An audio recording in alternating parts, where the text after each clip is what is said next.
سورہ بقرہ اور سورہ آل عمران پڑھنے کی بے شمار برکتیں ہیں۔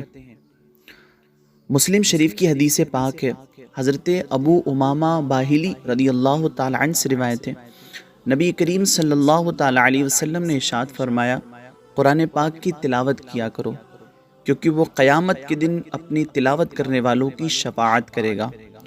اور دو روشن صورتیں یعنی کہ سورہ بقرہ اور سورہ آل عمران پڑھا کرو، کیونکہ یہ دونوں صورتیں قیامت کے دن اس طرح آئے گی جس طرح دو بادل ہوں یا دو صائبہ ہوں یا دو اڑتے ہوئے پرندوں کی قطاریں ہوں، اور یہ دونوں صورتیں اپنے پڑھنے والوں کی شفاعت کریں گی۔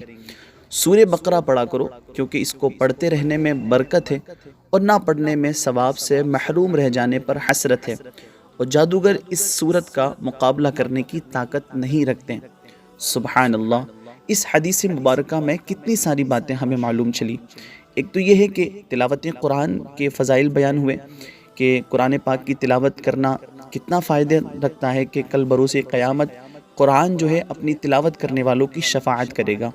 دوسرا سورہ بقرہ سورہ آل عمران کے حوالے سے ہمیں حضور صلی اللہ تعالیٰ علیہ وسلم نے حکم فرمایا کہ انہیں پڑھتے رہا کرو، کیونکہ قیامت کے دن یہ دونوں صورتیں آئیں گی اور یہ دونوں صورتیں اپنے پڑھنے والوں کی شفاعت کرے گی۔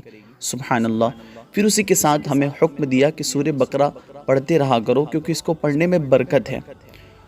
اور دوسرا یہ ہے کہ جادوگر اس سورت کا مقابلہ کرنے کی طاقت نہیں رکھتے، تو یقیناً جو بندہ اس کو پڑھتا ہے تو پھر اس کے بعد اسے اسی برکتیں حاصل ہوگی۔ تو ہمیں چاہیے کہ ہم سورہ بقرہ اور سورہ آل عمران کی تلاوت کیا کریں، اس کی بے شمار برکتیں ہمیں حاصل ہوگی انشاءاللہ تعالی۔